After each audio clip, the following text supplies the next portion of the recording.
오늘 본문은 누가복음 9장 37절부터 50절까지의 말씀입니다. 믿음이 충만하고 충성된 세대 되게 하여 주시옵소서.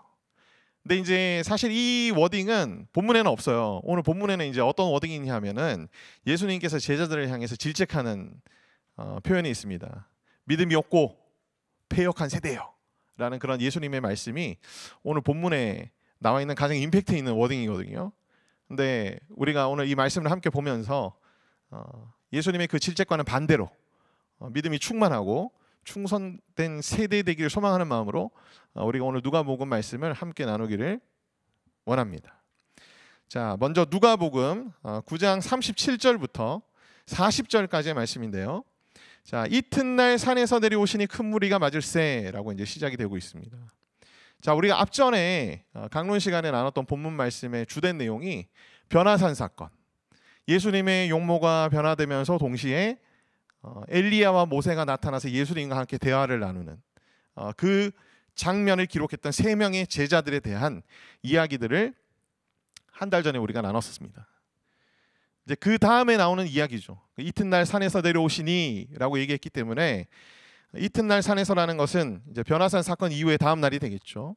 예수님과 세 제자들이 이제 내려왔습니다. 내려왔는데 나머지 제자들이 예수님이 오시기까지 기다리고 있었을 거 아니에요. 그 상황에서 어떠한 일이 벌어졌었냐면은 무리들이 막 모여들고 무리 중에 한 사람이 내 아들을 고쳐주시옵소서. 내 아들이 귀신이 들려서 경련을 일으켜서 거품을 흘리면 몹시 상하고 다칩니다. 그렇게 이제 제자들한테 고쳐달라고 이제 요청을 했던 상황들이 예수님이 없는 상황이 이제 벌어졌던 거예요. 예수님의 제자들이 이 아들을 고치기 위해서, 귀신 들린 아들을 고치기 위해서 갖은 노력들을 다 했겠죠. 근데 결국은 못했습니다. 해결을 못했어요. 그래서 40절 말씀에 보면 이제 예수님이 내려왔을 때 이 아버지가 다시 예수님한테 요청하면서 굳이 이 얘기를 해가지고 제자들이 혼나게 만들어요. 어떻게 얘기를 했냐면은 당신의 제자들에게 내쫓아 주기를 구하였으나 그들이 능히 못하더이다 라는 표현들을 예수님께 합니다. 그러니까 예수님이 이 얘기를 듣고 나서 제자들한테 굉장히 이렇게 꾸짖는 표현이 바로 다음 구절에 나오죠. 다음 구절에 보면은 예수께서 대답하여 이르시되 믿음이 없고 패역한 세대여 내가 얼마나 너희와 함께 있으며 너희에게 참으리요. 그렇게 제자들에게 질책하는 내용이 나옵니다. 사실 예수님의 이 질책을 받아 마땅한 사람들은 저 같은 사람, 그리고 또 예수님을 이미 믿고 있지만 이 땅 가운데서 우리가 정말 강한 믿음으로 살고 있지 못하는 그런 모든 우리가 아닐까라는 그런 생각이 들어요. 그들이 능히 못하더이다. 여러분 능히 하고 계신가요? 능히 못하고 계신가요? 저는 개인적으로 저 자신을 돌아보면 능히 못하고 있는 것 같아요. 항상 능히 못하고 있는 것 같아요. 주님께서 우리에게 믿음을 주시고 또 주님께서 우리에게 믿음을 주실 뿐만 아니라 모든 권세를 우리에게 허락해 주셨잖아요. 모든 악의 영들을 제어하는 권세까지도 우리에게 허락해 주시고 모든 능력의 근원이신 성령님 우리 속에 거하고 계시고 그럼에도 불구하고 우리가 능히 못하는 삶을 살아갈 때가 참 많습니다. 예수님이 이 말씀처럼 내가 너에게 믿음을 주었는데 너에게 믿음이 없고 너희가 패역한 세대다. 혹시 우리가 그런 말씀을 들어 마땅한 자들은 아닌지 우리가 함께 이 시간 좀 돌아보면서 내가 만약에 그러하다면 이후에 나오는 말씀들 속에서 우리가 어떤 부분이 패역하고 잘못되어 있으며 어떤 부분을 고쳐야 하는지를 여러분들이 한번 잘 찾아보면서 적용하는 그런 오늘 시간이 되었으면 좋겠어요. 예수님께서 질책하셨습니다. 믿음이 없고 패역한 세대여 내가 얼마나 너희와 함께 있으며 너희에게 참으리요. 예수님이 제자들을 너무 지나치게 질책하신 거 아니야? 너무 꾸짖는 거 아니야? 이제 이렇게 얘기할 수도 있겠지만은 사실 우리가 이전의 말씀 구절들을 한번 떠올려 보면은 예수님이 그럴 만도 하지 않을까라는 생각이 들기도 합니다. 왜냐하면은 이미 9장 1절에 보면은 예수님께서 이 제자들에게 권세와 능력을 주시면서 파송하거든요. 그리고 제자들이 막 그 마을로 흩어져서 이제 전도를 하면서 그들이 귀신을 내쫓고 그 다음에 병을 고치는 역사를 행하였더라 라는 말씀이 누가복음에 나오지 않지만은 마가복음에 나옵니다. 그러니까 예수님께서 보내셨을 때 이들은 이미 어떻게 했죠? 귀신을 내쫓았어요. 병들을 막 고치는 그런 역사들을 행했습니다. 근데 불과 얼마 지나지 않아 가지고 어떻게 됐죠? 전혀 자신들이 그런 능력을 행해 본 적이 없던 자처럼 변해 있었던 거예요. 어떻게 이런 일들이 일어날 수 있을까? 너희가 이미 그런 사역들을 다 감당하지 않았냐? 그런 능력들 다 경험하지 않았냐? 근데 왜 일을 행하지 못했니? 예수님께서 그렇게 꾸짖는 거예요. 그 예수님의 말씀의 표현 속에 아주 중요한 그 원인이 단초가 있습니다. 원인을 얘기하는 단초가 있어요. 예수님께서 이들을 향해서 뭐라고 말씀하시냐면 패역한 세대라고 말씀합니다. 패역한 세대. 여러분, 우리는 패역한 죄인들입니다. 그렇죠. 죄성이 여전히 우리 안에 있어요. 우리는 패역한 죄인들입니다. 근데 이 죄인들의 특징이 뭐냐면요, 가만히 놔두면 하나님 우리에게 어떠한 은혜와 믿음을 주셔도 그게 점점점 어떻게 될까요? 약해집니다. 이게 패역한 죄인들의 한계예요. 한계. 결국 믿음이 계속 약해집니다. 가만히 놔두면 계속 약해져요.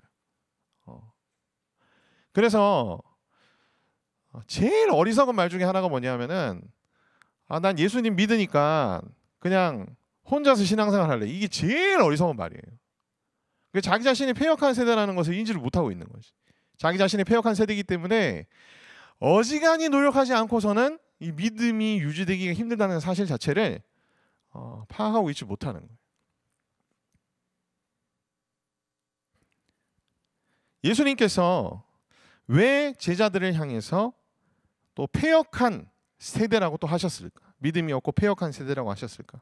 좀 더 이제 우리가 디테일하게 들어가서 예수님이 왜 또한 이들을 패역한 세대라고 말씀하셨는지를 좀 살펴보기를 원합니다. 이 제자들에게만 하신 말씀이 아니라 사실 우리들에게도 하시는 말씀이에요.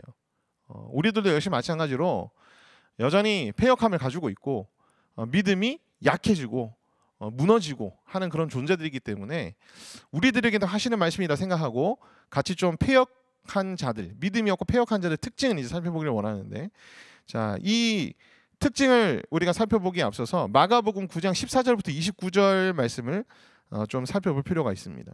이 마가복음 9장 14절부터 29절 말씀은요, 똑같은 내용이 좀 더 상세하게 나와 있는 그런 본문 말씀이에요. 이 사복음서는 이제 서로 상호 보완해주는 그런 복음서들이기 때문에 같은 사건을 여러분들이 함께 좀 보시고 읽으시면 굉장히 성경을 깊이 있게 보는 데 도움이 많이 됩니다. 마가복음 9장 23절에 보면은 예수님께서 이런 말씀을 하세요. 할 수 있거든이 무슨 말이냐? 믿는 자에게는 능히 하지 못할 일이 없느니라. 굉장히 유명한 말씀이죠. 자, 이 얘기가 어떤 맥락 속에서 나오냐 하면은 제자들이 자신의 아들을 고치지 못했습니다. 그래서 이 아버지가 예수님에게 다시 가서 예수님 내 아들을 고쳐주세요라고 얘기하는 그 맥락 속에서 아버지가 예수님한테 뭐라고 얘기하냐면 할 수 있거든 고쳐주십시오 이렇게 얘기합니다. 근데 예수님이 딱 그 부분을 꼬집어가지고 할 수 있거든이 뭐냐? 나는 전능한 자다. 그리고 나를 믿는 자에게 능치 못한 것이 없다. 이렇게 말씀하고 계시는 거예요. 자, 그래서 믿음이 없고 패역한 자들의 특징 첫 번째가 뭐냐면 하나님의 전능성에 대해서, 하나님의 전능하심에 대해서 불신하고 있는 경우들이 많다. 그런 사람들이 믿음이 없고 패역한 자들이다 라고 여러분들이 생각하시면 좋겠습니다. 여러분, 하나님 전능하시다고 믿으세요? 아멘? 근데 우리가 알고 있으면서도 실제로 삶을 살아가면서 맞닥뜨리는 일들을 경험할 때 그 순간순간에 하나님도 어떻게 할 수 없을까라고 무의식적으로 생각하는 경우들이 굉장히 많습니다. 그러다 보면은 하나님을 곧바로 의지하고 곧바로 의존하지 못하게 되죠. 이런 것까지도 사실 전능하신 하나님을 불신하는 마음에 포함된다고 여러분들이 생각하셔도 돼요. 그러니까 우리가 어떠한 일을 당했을 때에 내 힘으로 뭔가를 해보려고 하거나 하나님 앞에 이것들을 바로 간구하며 의지하지 않거나 이런 것들도 사실 전능하신 하나님을 향한 불신에 가까운 그런 불신앙이다. 여러분들이 그렇게 여러분들 스스로로 돌아보시면 좋을 것 같습니다. 자, 두 번째로는요. 마가복음 9장 29절. 예수님께서 이 사건 마지막에 아주 중요한 말씀을 하세요. 기도 후에는 이런 유가 나갈 수 없느니라 라는 말씀을 하세요. 이런 유는 뭐겠습니까? 귀신을 내쫓는 이런 사역들을 함에 있어서는 뭐가 제일 중요하다? 기도가 제일 중요하다 라고 예수님께서 그렇게 말씀하십니다.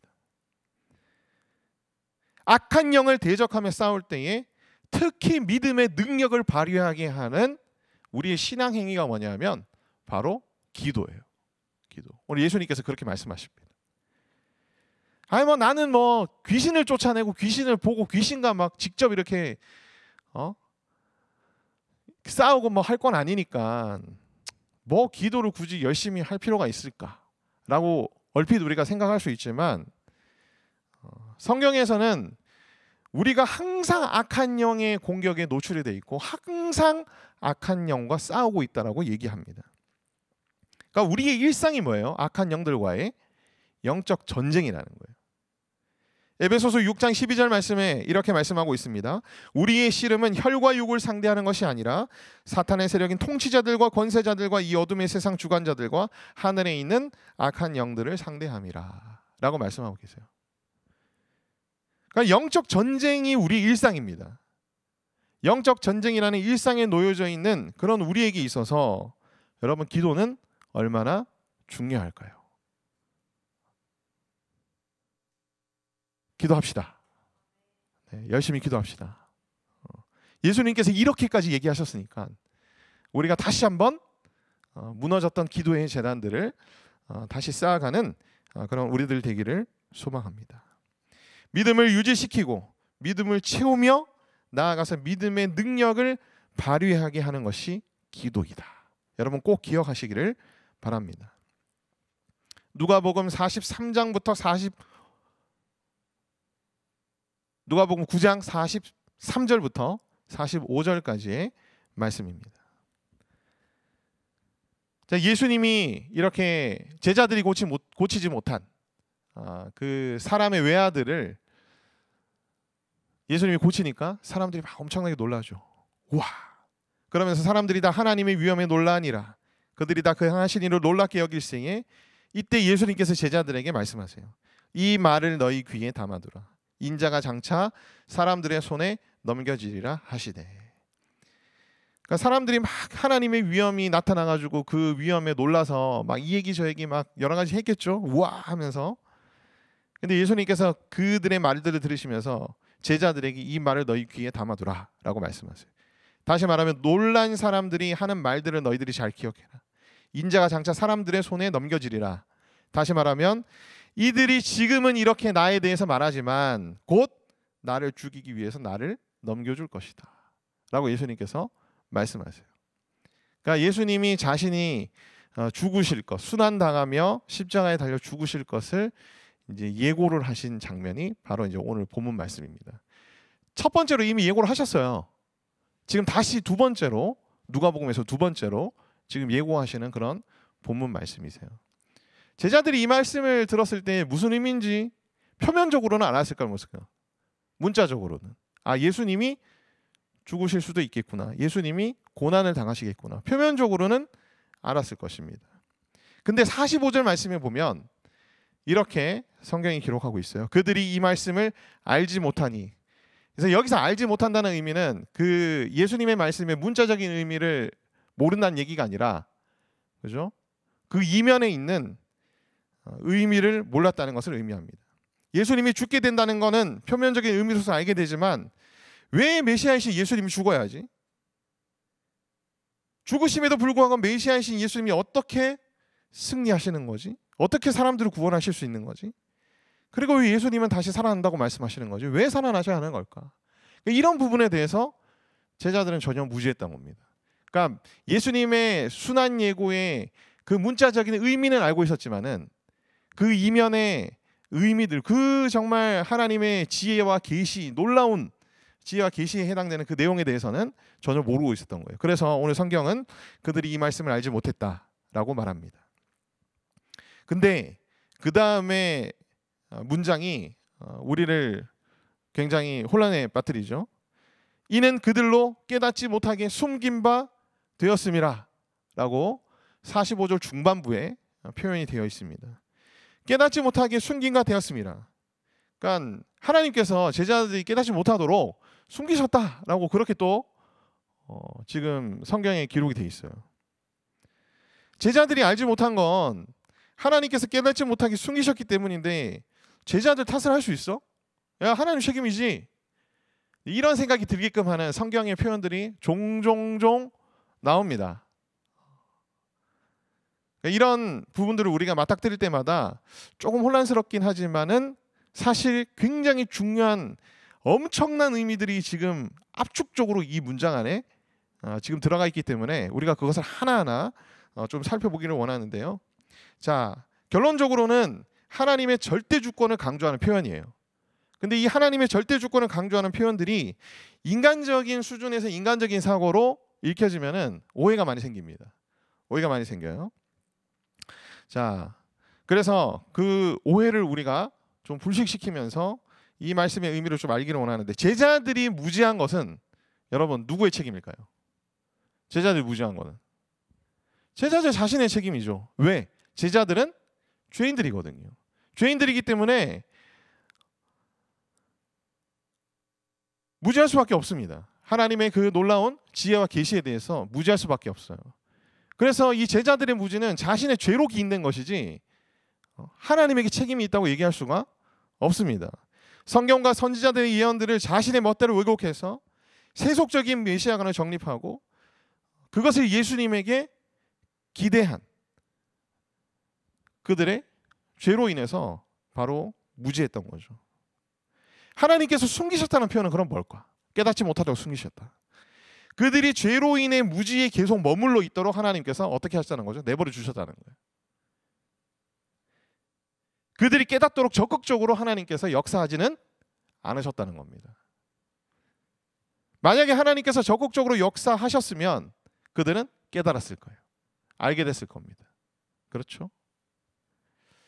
그래서 제자들의 무지함의 책임은 제자들에게 있어요. 그러나 깨닫고 못 깨닫고는 누구에게 달려있는 일이다? 하나님 앞에 달려있는 일이라는 겁니다. 하나님의 주권에 달린 일이라는 거예요.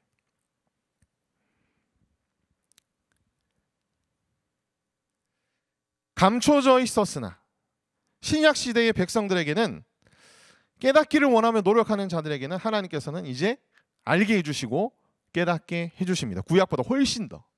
왜냐하면은 이제 우리에게 완성된 하나님의 말씀이 주어져 있고 그 다음에 그것을 깨달아 알게 하시는 성령님을 우리 가운데 부어주셨기 때문에 이제는 우리 신약 시대의 사람들은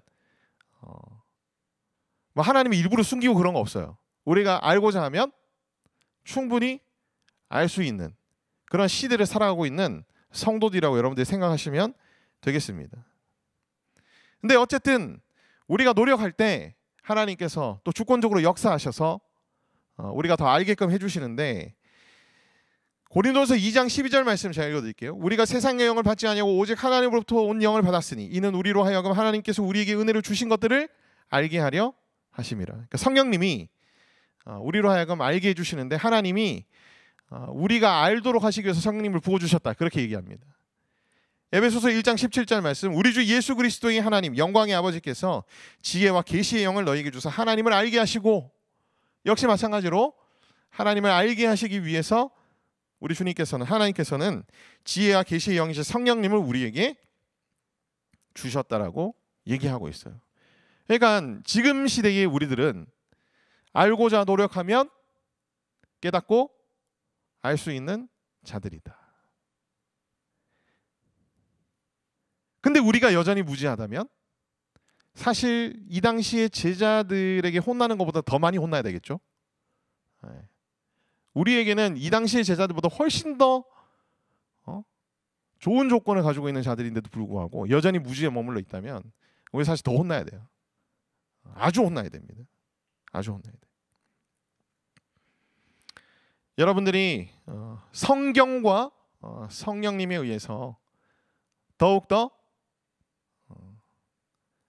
깨닫고 알아가는 그런 여러분 되시기를 소망합니다. 아멘. 자, 이어서 제자들이 두려워했다는 표현을 합니다. 그들은 이 말씀을 묻기도 두려워하였더라 라는 말씀이 기록이 되어 있습니다. 왜 묻기를 두려워했을까요? 예수님에게 혼난 다음이니까 또 혼날까 봐 두려워했을 수도 있겠죠. 그리고 제자들이 바라는 그런 대답을 예수님이 안 해주실 수도 있으니까 두려워했을 수도 있습니다. 이미 예수님이 자기는 죽어야 된다고 얘기하셨으니까 또 그 얘기 하실까 봐 그런가? 네, 어디까지나 추정에 불과합니다. 뭐 왜 두려워했는지 사실 우리는 정확하게 말씀을 통해서 알지는 못해요.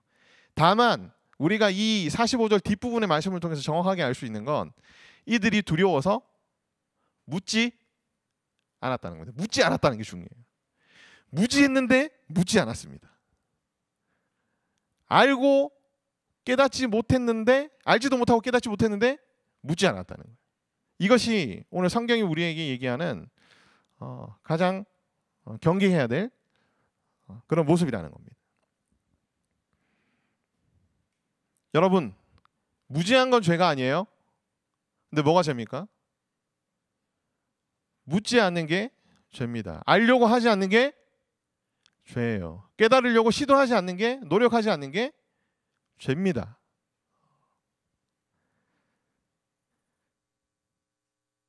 영적인 영역에서 뭔가 탐구하는 것을 그냥 너무 지적인 것만으로 치부해서는 안 돼요.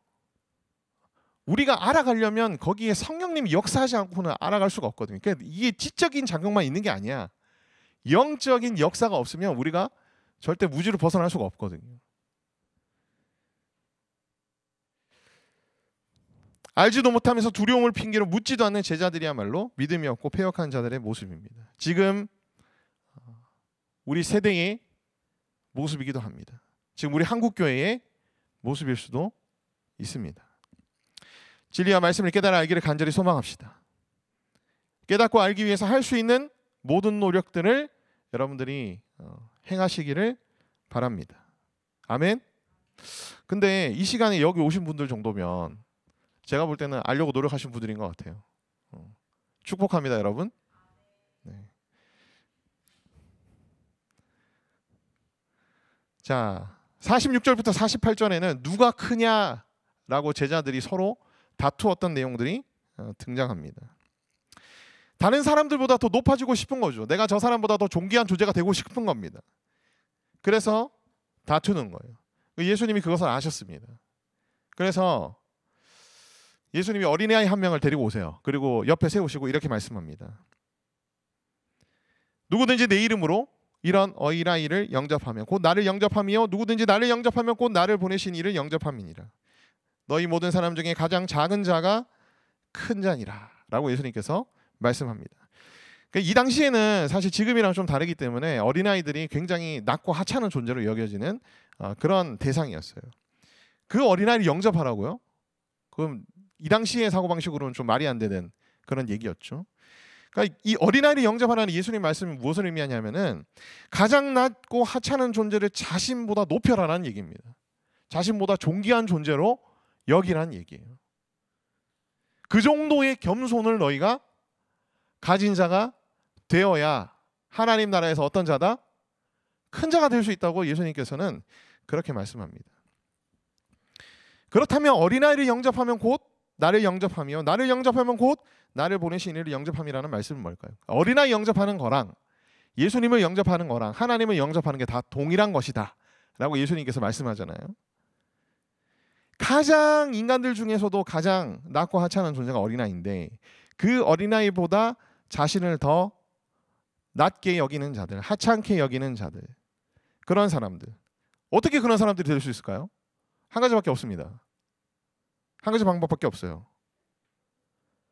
자신이 하나님 앞에서 철저히 타락한 존재이자 정말 하찮은 존재라는 것을 깊이 깨달은 사람만이 어린아이와 같이 하찮은 존재를 영접할 수 있는 거예요. 그리고 그렇게 자신의 죄인됨을 깊이 깨달은 사람들은 비로소 주님을 온전히 경배하며 높일 수 있게 됩니다. 하나님도 마찬가지로.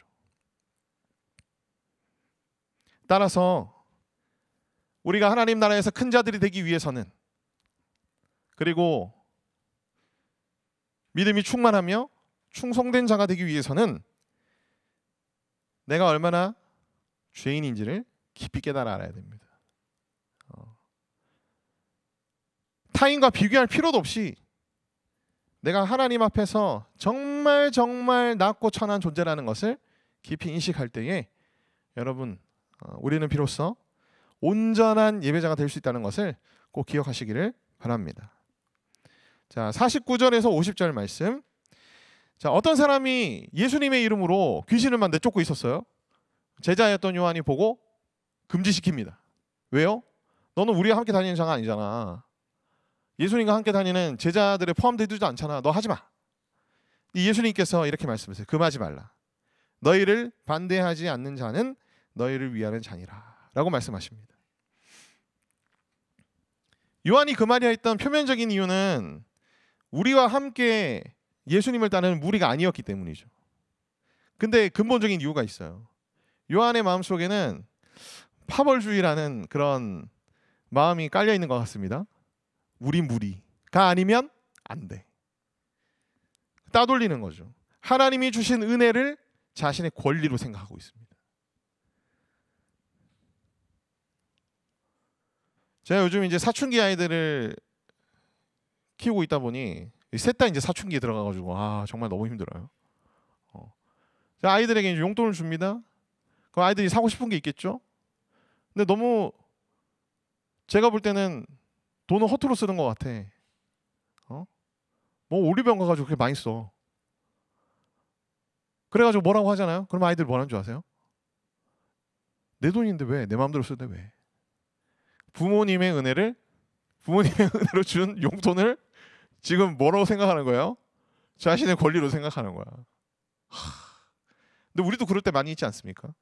하나님이 내게 주신 은혜와 또 내게 부어주신 은사를, 그죠? 마치 자기의 권리인 양 생각하고 자기 마음대로 행하려고 하기도 하는 그런 우를 범할 때가 참 많죠. 요한에게는 또 시기와 질투가 있었습니다. 왜냐하면은 자기들이 귀신을 내쫓지 못했잖아요. 그래서 예수님한테 혼났잖아요. 근데 자기 무리 있지도 않은 자가 막 귀신을 쫓아내고 있어. 그러니까 열받죠. 시기와 질투의 마음들이 생기는 거죠. 열등감과 우월주의가 함께 동시에 찾아온 것 같습니다. 귀신을 내쫓지 못했지만 내가 예수님의 최측근이야 라는 것을 드러내기 위해서 금지시키는 거예요. 근데 열등감과 우월감은 항상 같이 찾아옵니다. 여러분 열등감 있으신 분들은 여러분 한번 잘 돌아보세요. 열등감, 우월감은 항상 같이 찾아와요. 근데 이러한 감정들은 사실 우리가 하나님의 일을 능히 하는 데 있어서 별로 도움이 안 됩니다. 별로 도움이 안 돼요. 이러한 요한의 모습들을 보면서 우리 안에 뭔가 하나님의 일을 능히 감당함에 있어서 별로 도움이 안 되는 그런 감정과 마음들이 있다면 그것이 무엇인지 우리가 주님 앞에 얘기하고 고침받고 버려야 할 필요가 있는 거죠. 너희를 반대하지 않는 자들은 너희를 위하는 자니라. 예수님의 이름으로 사역하는 모든 자들은 다 예수님을 위하는 자고 다 같은 동역자이다. 그렇기 때문에 여러분, 우리는 몇 가지 좀 생각해 볼 필요가 있는데요. 건강한 다른 교단 신자와 건강하게 교류해야 합니다. 아멘. 네. 그리고 교회 간의 동역도 더 활발히 이루어져야 할 필요가 있습니다. 그리고 교회 내에서 연합해야 합니다. 연합해요. 제가 굳이 이제 교단 간의 교류 이걸 얘기한 이유가 뭐냐면은 여기 계신 분들 이제 좀 있으면은 다 결혼을 곧 하시게 될 겁니다. 그렇게 믿는 사람과 결혼하라 해도 불신자와 결혼하는 사람들이 있어요. 순교의 각오를 하신다면 하세요. 근데 아무튼 그런 분들도 계세요. 근데 또 교회 다니는 신자긴 한데 그렇게 또 뜨겁지 않은 그런 분들과 결혼하는 분들도 있으세요. 근데 뜨겁긴 한데 교단이 달라. 교단이 다르면은 또 이 생각 뭐가 좀 달라요. 아무튼 거기서 또 갈등들이 좀 많이 오거든요. 근데 우리가 너무 이렇게 다양하게 신앙의 색깔을 가진 사람들과의 교제가 많이 없어서 그런지 그런 상황들이 찾아올 때 굉장히 많이 힘들어하는 그런 청년들을 제가 많이 봤습니다. 건강한 교단이라면 그 교단에 있는 사람과도 우리가 교류할 수 있어야 돼요. 근데 그렇게 되려면 일단 내가 속한 교단의 신학적인 교리에 대해서 내가 잘 알아야 돼. 안 그러면 막 흔들려. 뭐가 맞는지 모르겠으니까. 뭐가 틀린지 모르겠으니까. 잘 알아야 됩니다. 그리고 다른 교단과 우리 교단의 차이가 뭔지 이런 것도 좀 알 필요가 있어요. 대체적으로 다 같지만 비본질적인 부분에 있어서 성경 해석의 다양성으로 인해서 비본질적인 부분에 있어서의 교리적 차이들이 좀 존재하거든요. 그러니까 그런 부분에 대해서 좀 이해도를 높일 필요가 있어요. 그래야 우리가 또 존중할 부분들을 존중하고 또 교제할 부분들을 교제하고 혼란을 좀 방지하고 할 수가 있거든요. 본인 신앙을 위해서도 여러분들이 소속된 교회 교단의 그런 신학적인 기반에 대해서 여러분들이 좀 아실 필요가 있습니다. 아무 교회 다니는 사람이랑 교제할 수는 없잖아요. 여러분 뭐 결혼할 때 교회 다닌다고 해서 그 덜컥 결혼하면 그 사람 만약 이단이었으면 어떡할래요? 그렇죠? 그러니까 이제 이런 부분에 대해서도 여러분들이 어느 정도는 스스로 필터하시는 능력이 필요합니다. 물론 이제 목사님들도 계시고 내 주위에 도움을 줄 수 있는 그런 신앙의 선배들도 있지만 여러분 스스로도 어느 정도는 할 수 있는 방법들이 다 있어요. 그래서 제가 오늘 이 시간을 빌어서 아주 중요한 팁을 하나 드릴 테니까 여러분들 꼭 기억하세요. 자, 이 현대 종교라는 사이트입니다. 이 현대 종교는 우리나라의 대부분의 정통 교단들이 다 이렇게 참고하는 사이트입니다. 그리고 이 정통 교단들에서 이제 이단으로 판정된 그런 곳들을 다 이제 분석해가지고 또 다 올려주는 그런 사이트예요. 현대종교랑 굉장히 유명한 사이트고 우리나라 이단 연구에 있어서는 거의 탑 티어에 해당되는 그런 단체입니다. 그러니까 여기 들어가면은 여러분들 대부분 내용들을 다 확인하실 수가 있어요. 이런 사이트는 여러분들 들어가셔가지고 조금 기부도 좀 하세요. 유료 가입하면 얼마 안 합니다. 유료 가입해야 또 내용들 다 볼 수가 있어요. 부분적으로 볼 수 있지만 무료 가입하면 부분적으로 볼 수 있는데 가입하면 다 볼 수가 있습니다. 몇 천 원 안 합니다. 제가 알기로는. 제가 뭐 여기서 돈 받고 지금 홍보하는 거 아니에요. 진짜로.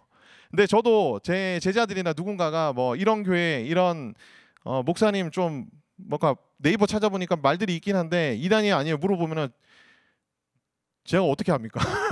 모든 이야들을 다 제가 깨는 건 아닌데 그래서 저도 항상 들어가면 사이트가 뭐냐면은 바로 이 현대종교라는 사이트예요. 그러니까 여기서 여러분들 굉장히 필요한 내용들을 많이 찾아보실 수가 있어요. 교회 간의 동력을 여러분들이 하셔야 됩니다. 간혹 이제 내가 다니는 교회에 대해서 너무 내가 교회를 사랑하다 보니 우월감에 빠져 있는 그런 친구들이 또 많이 있어요. 그러니까 다른 교회도 되게 하찮게 봅니다. 자기 교회만 되게 막 대단한 것처럼 막 그렇게 생각해요. 그러니까 그런 우월주의를 우리가 경계해야 될 필요가 있습니다. 저도 사역하던 교회에서 이제 나가가지고 이렇게 다른 지역교회 청년들 교제하다 보면은 개척교회고 청년도 한 두세 명밖에 없는데 거기서 주일학교 교통봉사 그 다음에 식사 세팅하는 것부터 시작해가지고 저녁에 또 차양 집회 대예배 성가대 그 다음에 차양팀까지 다 하고 막 대단한 친구들이 많아요. 진짜로. 유명한 교회 다닌다고 우월감을 가질 필요가 전혀 없습니다. 교회 내의 연합도 우리가 굉장히 하나님을 기도하면서 이뤄내야 합니다. 끼리끼리 파별주의라는 분열과 반목을 경계해야 합니다. 편가르기, 뒷담화, 자기 세력을 만드는 거 굉장히 주의해야 될 그런 모습들 중에 하나예요. 여러분 교회도 늘 하나 되고 연합되시기를 소망합니다. 시간이 좀 가긴 했는데 봅시다. 자, 나를 누구라고 하느냐 이건 제가 못 고쳤습니다. 이게 중요한 게 아니라 믿음이 없고 패역하는 자들의 특징 제가 이제 앞서 말씀드린 거 다 표로 정리를 해놓은 거예요. 그리고 우리가 반대로 믿음이 크고 충성된 자가 되려면 어떻게 해야 될까도 정리를 해놨습니다. 주님의 전능하심을 불신하는 자들, 기도로 하나님의 역사를 간구하지 않는 자들, 깨달아 알고자 하는 의지와 노력이 부재한 자들, 남보다 높아지는 욕망에 지배받은 자들, 열등감으로 인한 시기와 질투, 우월주의로 동역자들을 배척하는 자들, 이런 자들이 바로 믿음이 없고 패역한 자들의 특징이다. 믿음이 크고 충성된 자는 주님의 전능하심에 대해서 확신을 가지고 기도로 하나님의 전능하신 능력이 역사하기를 간절히 구하며 말씀과 진리를 깨달아 알고자 노력하며 죄인인 피조물로서의 자신의 존재를 인식하면서 오는 겸손함을 겸비하고 있고 주님을 위해 함께 교제하며 동역하는 자들이다. 오늘 이제 이 말씀의 내용들을 우리가 함께 좀 가슴속에 담고 주님 앞에 좀 기도하기를 원합니다. 낮고 천한 죄인임을 깨닫게 하시고 오직 겸손한 마음으로 주님만을 높이며 주님을 경배하는 예배자가 되게 하여 주시옵소서. 말씀을 더 깨달아 알게 하시고 기도로 주님께 나아가게 하셔서 믿음이 충만하고 충성된 세대 되게 하여 주시옵소서. 높아지려는 욕망, 시기와 질투, 열등감과 우월감 등 쓴뿌리 감정들을 주님께서 소멸시켜 주셔서 주님의 일을 능히 감당하는 자가 되게 하여 주시옵소서.